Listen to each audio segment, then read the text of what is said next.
तेज महापुण्यवान सहन करू शकतो, म्हणून भगवंताची कीर्ती, भगवंताचं नामस्मरण, भगवंताचे उत्सव, भगवंताच्या विषयी कोणतंही केलेलं धार्मिक कार्य कोणी पचवू शकत नाही. कारण भगवंताचं तेजच एवढं आहे, ते तेज सहन करण्याकरता म्हणजे भगवंताचं चिंतन पचवण्याकरता लय मोठं पुण्य पाहिजे, शुद्ध पुण्य पाहिजे. त्यामुळे बरीच मंडळी आपल्या देवाचं तेज पुण्य पचवतात का, त्या देवाची निंदा करतात. नाही का, कुठं देवळात देव असतो का, मग कुठं असतो नाही का, मग कुठं मूर्तीत देव असतो का. जो म्हणणार आहे ना तोच मूर्तीची पूजा करतो. फक्त एवढा आहे, या मूर्तीची करत नाही त्या मूर्तीची करतो, त्या मूर्तीची करत नाही या मूर्तीची करतो. जीवनामध्ये निर्गुण निराकार भाव तर कोणाचाच नाही आहे. कोणी भिंतीची पूजा करते नाही का, कोणी समाधीची पूजा करते, कोणी मूर्तीची पूजा करते, पण कशाची ना कशाची पूजा करते. एका चौकाची पूजा करते काही धर्मातले लोक, काही धर्मातले लोक भिंतीची पूजा करते की नाही, त्या भिंतीपाशी नमाज पडायला जाते. काही लोक समाधीची पूजा करते, काही लोक मूर्तीची, म्हणजे प्रत्येक जण आपापल्या पद्धतीने पूजा करते.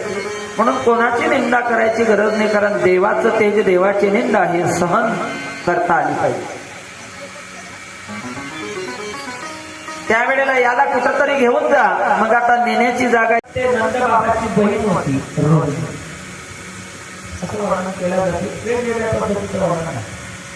तिथे बलराम दादाचा जन्म झाला आणि त्यावेळेला सहज लागली, रोहिणी अगं तुला मुलगा झाला, माझ्या घरी काहीच नाही आहे.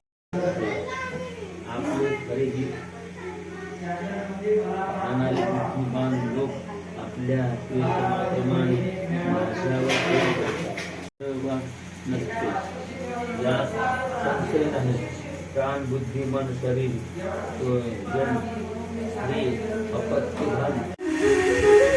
वर्णन केलं जातं. एक मुलगी दोन्ही घरी सुख देते म्हणतात. हे कारण आहे माहेरचे आई बाप. नाही माझी लाडाची मुलगी आहे, मग घरीच ठेवलं, लग्न कशाला करतं तिथं. राहू दे संन्यासिनी.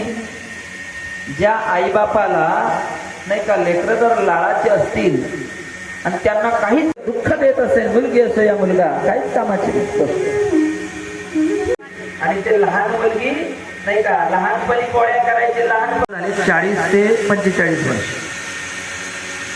ह्या गावामध्ये सगळे खाणारे पिणारे लोक होते. त्याला 3 मुली होते, 2 मुलीचे लग्न झाले होते. आणि त्याने मनामध्ये विचार केला, आहे लहान मुलगी द्यायची तर इथंच द्यायची. आणि ती त्या बापावर म्हणजे बापावर होती, बापाचं खूप ऐकत होती. त्यावेळेला बाप म्हणायला लागला, परी दोन्ही मुलींचे लग्न माझ्या इच्छेप्रमाणे झाले, तुझं जर लग्न माझ्या इच्छेप्रमाणे झालं तर. आणि बाबा तुम्ही जिथं म्हणाल तिथं. विनोद केला बापाने, कागद एखाद्या दारोड्याला दिलं तुला तर चालल. बापरे एवढ्या हिमतीनं चालल बाबा, दारोड्याला दिलं तरी चालल. अगं दारोड्याला दिल्यावर तो किती मारतो, तो रोज दारू पिऊन येईल, पाहून घेईल म्हणे. कारण की ते चांगल्या पद्धतीची सुशिक्षित बनली होती. सुशिक्षित म्हणजे स्टँडर्ड सुशिक्षित नाही, वैचारिक सुशिक्षित विचारवंत होती बाबा. आणि तिचं घर पूर्ण माळकरी. दारुड्या आहे म्हणून काय झालं, चांगल्या पतीचा स्वीकार तर सगळेच करतात, पण एखाद्या दारुड्याचा स्वीकार केल्यानंतर त्याला जर सुधरवल्या गेलं तर माझं नाव गावात लौकिक झाल्याशिवाय राहणार नाही. त्यावेळेला शाबास बेटी शाबास. माझी इच्छा हीच होती, कसं गाव आहे, बेवडही आहे मांसाहारी आहे, अशा गावात तुला द्यायचं आहे म्हणे. तयार आहे मी. मुलगी तयार झाली, मुलीचं लग्न केलं शेजारीच, अगदी 2 किलोमीटरवर लग्न केलं. त्यावेळेला सगळे म्हणायला लागले, पागल आहे पोरीचा बाप, म्याळ आहे. या अशा राक्षसी गावामध्ये त्या पोरीला एवढी चांगली पोरगी दिली. चर्चा सुरू झाली आणि बापाने प्रत्येकाला सांगितलं, त्याची चिंता तुम्ही कशाला करता, मुलगी माझी आहे ती पाहून घे. तिच्या विचाराने विवाह झालेला आहे. आणि ज्या गावात त्या मुलीला दिलं ते गाववाले बोंबलायला लागले, काय म्याळ आहे पाटील, एवढी चांगली पोरगी चांगल्या घराण्यात जर दिली असती तर नाही का, किती तिथं चांगलं झालं असते. त्या दारोड्याच्या घरी मुलगी दिली दोन्ही गावामध्ये चर्चा आहे, पण ती मुलगी एवढी हुशार होती, धीरे धीरे धीरे धीरे पूर्ण घर तिने सांभाळलं. आणि घर सांभाळता सांभाळता आपल्या कलेने घरच बदलून टाकले. माणसं नाही बदलले, घरातली बाई बदलून टाकली, म्हणजे तिची सासू. तिच्या भक्तीने ती एवढी वश झाली आणि दोघी सासू सुनाचंही ऐक्य झालं. आणि दोघी विचार करायला लागल्या, का ग आता काय करायचंय, आपल्या घरचे राक्षस. म्हणजे घरचे राक्षस नाही सासूबाई, गावचे राक्षस म्हणा. आणि बरोबर त्या दोघी सासू सुनांनी एका एका घरी जाऊन ते बाया ओढल्या, प्रत्येक घरच्या बाया ओढल्या. जसं तुमचं कसं मंडळ राहते बायांचं, सगळ्या गावातल्या बायांची एकी केली. जा भजनी पूजनी लागल्या, प्रत्येक घरातल्या बाया माग लागल्या घरातल्या माणसाच्या. ओ खायचं असेल तर बाहेर खा, तुम्हाला मनाई नाही, पण आमच्या अशा पवित्र घरामध्ये ते अपवित्र वस्तू चालणार नाही. आणि जर तुम्ही आमचं ऐकलं नाही तर चाललो आम्ही माहेरी, पाहत बसा तुमचं. प्रत्येक घरातली बाई अशीच म्हणायला लागली. प्रत्येक माणूस बाहेर आला का विचार करायला लागला, का आपल्या घरचं सगळ्या गावातल्या बायांना काय झालं. प्रत्येक जण अशीच म्हणते, चांगले वागाल तर ठीक, नाही तर आम्ही चाललो आमच्या माहेरी. सगळ्या महिला जर निघून गेल्या तर आपलं कसं होईल. देणाराच्या सोडून काय करतं, काही पडलं नाही याच्यात. त्या गावातल्या महिलांनी सगळं गाव निर्व्यसनी आणि शाकाहारी करून टाकलं. त्याला कारण काय आहे, फक्त एक मुलगी. एका मुलीनं अख्खं गाव बदलवून टाकण्याचा प्रयत्न केला. याला म्हणतात सुशिक्षित संस्कारी घराण्यातली असलेली मुलगी. लक्षात ठेवा, जीवनामध्ये कदाचित तुमचा विवाह झाल्यानंतर थोडंफार दुःख जरी असेल, सहन तर करा. सहन करता करता करता आपला प्रभाव वाढवण्याचा प्रयत्न करा. भक्तीने कवचाने आपला प्रभाव वाढवा आणि त्या घराला दाखवा की सून कशी असते, मुलगी कशी असते. त्यावेळेला फक्त भगवंत.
एकदा यशोदा माता मंथन करत भगवंताने हळूच एक दगड मातेच्या अंगावर पडले.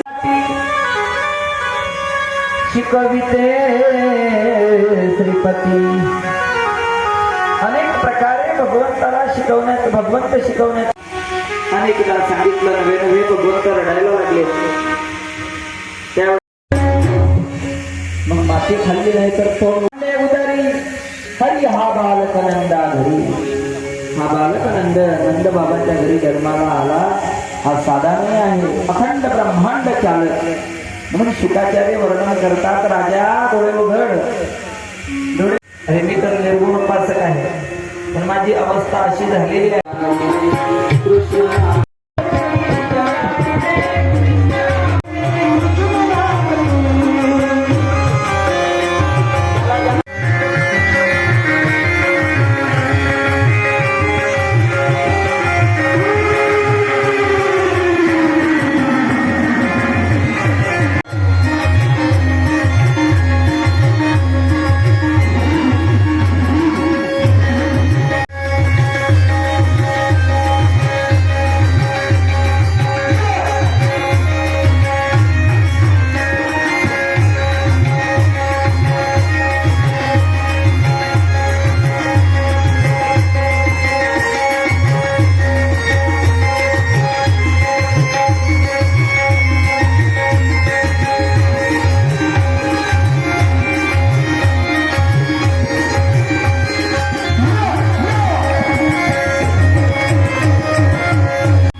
फोटो काढ.